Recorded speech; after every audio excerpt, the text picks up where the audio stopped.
Reality show అయినట్టు ఇవాళ ఇంకొకటి చాలా పెద్దగా అయింది. ప్రెస్ మిత్రులందరూ కూడా దీన్ని ప్రత్యేకంగా కవర్ చేయాలి, మీరు కూడా గమనించాలని విజ్ఞప్తి చేస్తూ ఉన్నాను. ఇవాళ రేవంత్ రెడ్డి గారి నాయకత్వంలో సునీల్ కన్గోల్ గారు మా 10 మంది ఎమ్మెల్యేలని బీఆర్ఎస్ పార్టీ నుంచి కోట్ల రూపాయలు ఇచ్చి కొనుగోలు చేయగలిగిండు. కానీ ఇదే సునీల్ కన్గోల్ గారు మాత్రం రేవంత్ రెడ్డి గారు చెప్తే తెలంగాణ కాంగ్రెస్లో ఏ పాలన బాగుందని ట్వీట్ చేపిస్తే, ఇవాళ ఏ పాలన బాగుందని ట్వీట్ చేయిస్తే దాదాపు దీంట్లో 87,000 మంది ఓట్లేసిర్రు. అంటే ఇంకెక్కువనే, 87,000 మళ్ళీ నేను లోపలికి వచ్చేటప్పుడు చూస్తే 90,000 అయింది. 87,000 మంది ఓటేస్తే 67% కేసీఆర్ గారి పాలన అద్భుతంగా ఉందని ఇవాళ స్వయంగా చెప్పింది కూడా మీ అందరు కూడా చూడొచ్చు. ఇవాళ దీంతో పాటు దీన్ని బట్టి అర్థం చేసుకోవాలి, ఇవాళ సునీల్ కన్గోల్ గారు రేవంత్ రెడ్డి గారి నాయకత్వంలో సునీల్ కన్గోల్ గారు మా 10 మంది ఎమ్మెల్యేలని కోట్లాది రూపాయలు ఇచ్చి కొనుగోలు చేసుకుంటూ, కానీ రేవంత్ రెడ్డి గారు ఆదేశాల మేరకి ఇవాళ తెలంగాణ కాంగ్రెస్ అఫీషియల్ ట్విట్టర్ అకౌంట్లో పోస్ట్ పెట్టిన సునీల్ కన్గోల్కి ఇవాళ ప్రజలు గిప్ప గిప్ప గిప్ప గిప్ప గుద్దుతే దిమ్మ తిరిగిపోయి కింద పడిపోయే పరిస్థితికి వచ్చింది ఇవాళ ఆన్సర్. ఇది బాబు ప్రజలంటే ఏమనుకుంటావు, తమాషా అనుకుంటున్నావా? నీ ఇష్టం ఉన్నట్టు అబద్ధాలు చెప్తుంటే, నీ ఇష్టం ఉన్నట్టు చేస్తుంటే ఇలా ప్రజలు ఏం చూస్తలేరు అనుకుంటున్నావా? ఎంతసేపు కేసీఆర్ గారి మీద ఏడుస్తావు నువ్వు? ఎంతసేపు కేసీఆర్ గారి మీద ఏడుస్తావు? సంవత్సరం అయింది మీరు వచ్చి, సిగ్గు అనిపిస్తలేదా నీకు? నువ్వు అధికారంకి వచ్చి ఏడాది దాకా ఇది 3వ సీజన్ నడుస్తుంది. ఈ 3వ సీజన్లో రైతు బంధు నువ్వు ఎందుకు వెయ్యలే రైతులకు ఇప్పటిదాకా 1 రూపాయి కూడా అని నేను అడుగుతా ఉన్నాను. అంటే పూర్తి అబద్ధాలు చెప్తా ఉన్నారు. తెలంగాణ ప్రజలారా మీకు దండం పెట్టి చెప్తా ఉన్నాను, రేవంత్ రెడ్డి గారు పక్కా మోసం చేస్తూ ఉన్నాడు. మళ్ళా కేవలం సర్పంచ్ ఎలక్షన్ల కోసం, జెడ్పీటీసీ ఎలక్షన్ల కోసం, ఎంపీటీసీ ఎలక్షన్ల కోసం, కౌన్సిలర్ ఎలక్షన్ల కోసం మీకు అబద్ధాలు చెప్పే ప్రయత్నం మరొక్కసారి చేస్తూ ఉన్నారు. ఎందుకు చెప్తున్నా అంటే, నిన్నేమన్నాడు, 26 తారీఖున జనవరి 26 తారీఖున రైతు బంధు ఏమైనా టక్ ఇవాళ జనవరి 26 తారీఖున మీకు టకీ అని మీ అకౌంట్లో పడతాయి రైతు బంధు అని చెప్పినావు. నీ టకీ ఎక్కడ పోయింది? నీ బొందాన్ని బొకం ఎక్కడికి పోయింది రేవంత్ రెడ్డి అని నేను అడుగుతున్నా. నీకు సిగ్గులేదా అని కొంచెం కూడా? ఇలా 26 తారీఖు అయింది. నేను ఎన్ని ఎకరాలకు వేసినావు? నాకు 500 ఎకరాలకు వేసినట్టున్నావు ఆ రోజు. మరి ఈ 3 రోజుల నుంచి మళ్ళీ 1 రూపాయి ఎందుకు పడలే? ఈ 27 తారీఖు ఏమైంది, 28 తారీఖు ఏమైంది, 29 తారీఖు ఏమైంది, 30 తారీఖు ఏమైంది అంటే ఫిబ్రవరి 5వ తారీఖుకి ఎలక్షన్ కోడ్, ఎమ్మెల్సీల ఎలక్షన్ కోడ్ వచ్చింది. కోడ్ ద్వారా అన్నీ కూడా ఎగ్గొట్టి ఇలా ప్రజలకు అందరూ కూడా ఎలక్షన్ కోడ్ వచ్చింది, నేను ఏం చేయాలని చెప్పే ప్రయత్నం చేస్తూ ఉన్నాడు. ఇవాళ అంటే ఏం చేస్తుండు?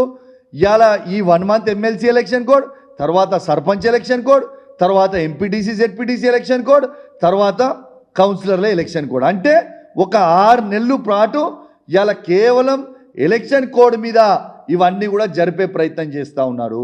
నిన్న కూడా మళ్ళీ సర్పంచ్ దానికోసం ఎలక్షన్ల కోసం నా హుజరాబాద్ నియోజకవర్గంలో శాచ్యురేషన్ మోడ్లో కేసీఆర్ గారు దళిత బంధు అనే పైలట్ ప్రాజెక్ట్ మొదలు పెడితే ఇలా అద్భుతంగా 18,500 మంది కుటుంబాలకి నా నియోజకవర్గంలో మాత్రం ఇచ్చినప్పుడు, ఈయన అధికారంకి వచ్చిన తర్వాత నా నియోజకవర్గంతో పాటు యావత్ తెలంగాణలో ఉన్న 119 నియోజకవర్గాలలో అన్ని నియోజకవర్గాలలో దళిత బంధుని ఆపిండు రేవంత్ రెడ్డి గారు. ఇలా కేసీఆర్ గారి నాయకత్వంలో మేము అద్భుతంగా పోరాటం చేసిన తర్వాత నిన్న ఇలా అది రిలీజ్ చేయమని చెప్పి నేను ఆర్డర్ ఇచ్చిండు. అది కూడా మోసమే.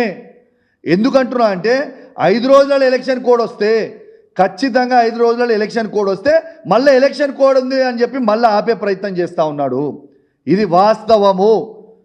నేను ఒక్కటే చెప్తున్నా, రేవంత్ రెడ్డి గారు, తెలంగాణ ప్రజలు చాలా చైతన్యవంతుల ప్రజలు.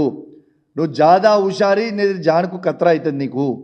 నేను ఇవాళ నువ్వు ఇంద్రమ్మ ఇండ్లు మొత్తము అందరికి ఇచ్చిన తర్వాతనే నువ్వు ప్రతి గ్రామంలో సర్పంచ్ కానీ, ఎంపీటీసీ కానీ, జెడ్పీటీసీ కానీ, కౌన్సిలర్ కానీ నువ్వు ఓట్లు అడగాలి. ఇలా ప్రతి ఒక్కరికి ఆత్మీయ భరోసా నువ్వు వేసిన తర్వాతనే, 1,02,00,000 మందికి నువ్వు వేసిన తర్వాతనే నువ్వు సర్పంచ్ కానీ, ఎంపీటీసీ కానీ, కానీ నువ్వు ఓట్లు అడగాలి. ఇవాళ నువ్వు ప్రతి ఎకరానికి రైతు బంధు వేసిన తర్వాతనే ఇవాళ నువ్వు సర్పంచ్కి కానీ ఎంపీటీసీ కానీ జెడ్పీటీసీ కానీ కౌన్సిలర్ కానీ నువ్వు ఓటు అడగాలి. ఇలా నా నియోజకవర్గంతో పాటు యావత్ తెలంగాణలో ఉన్న దళిత బంధుని కేసీఆర్ గారు విడుదల చేసిన దళిత బంధుని వాళ్ళ అకౌంట్లో డబ్బులు వేసిన తర్వాతనే నువ్వు సర్పంచ్కి కానీ జెడ్పీటీసీ కానీ ఎంపీటీసీ కానీ కౌన్సిలర్ కానీ ఓట్లు అడగాలి.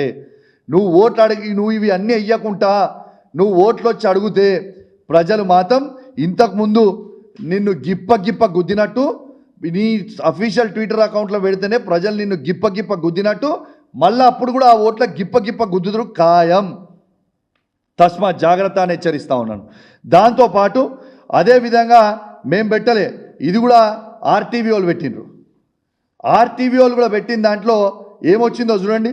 80% మంది కేసీఆర్ గారి పాలన కోరుకుంటున్నారు, 20% మంది రేవంత్ రెడ్డి గారి పాలన కోరుకుంటున్నారు అని చెప్పారు. ఇకనన్నా సిగ్గుండాలా వద్దా రేవంత్ రెడ్డి గారికి? రేవంత్ రెడ్డి గారు దున్నపోతు మీద వర్షం పడితే కనీసం ఆ దున్నపోతు తోకన్న ఆడిస్తుంది.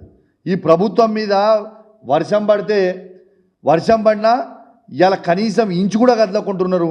ఆ దున్నపోతే ఈ రేవంత్ రెడ్డి గారి ప్రభుత్వం కంటే ఆ దున్నపోతే నయం ఉన్నదనిపిస్తుంది నాకైతే. ఎందుకంటే ప్రజలు అడుగుతూ ఉన్నారు, అన్నీ చెప్తా ఉన్నారు, వీళ్ళేమో ఏవి కూడా మాట్లాడకుండా వీళ్ళు ఇష్టం ఉన్నట్టు చేస్తూ ఉన్నారు. ఖచ్చితంగా చెప్తా ఉన్నాను, మీకు మాత్రం రాబోయే కాలంలో ప్రజలు మాత్రం కర్ర కాసి వాత పెట్టబోతూ ఉన్నారు.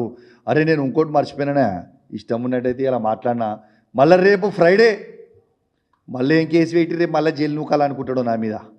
రేవంత్ రెడ్డి గారు నువ్వు ఫ్రైడే మాస్టర్వి కదా, మళ్ళీ నేను మర్చిపోయాను. ఎందుకంటే ఇంతకుముందు చెప్పినా కదా సునీల్ కన్గోల్ని గిప్ప గుద్దినాడు. ఈ ఫ్రస్ట్రేషన్ అంతా ఏం చేస్తాడంటే తెల్లారు రేసేవారికి కౌశిక్ రెడ్డి ఇట్లా మాట్లాడి కేసు పెట్టుర్రి.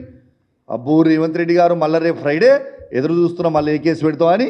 కానీ ఒక్కటే గుర్తుపెట్టుకో రేవంత్ రెడ్డి గారు, నీ పెట్టే కేసులకి నీ పెట్టే ఈ పోలీసు వాళ్ళని అడ్డం పెట్టుకొని బెదిరిస్తా అనుకుంటే ఈడ బెదిరేటోడు ఎవ్వరు లేరు. నిన్ను ఇంకెక్కువనే చేస్తాం తప్పితే ఎక్కడ కూడా తగ్గము. ఒకటి నువ్వు ఒక పెద్ద జోకర్ వైపోయినావు.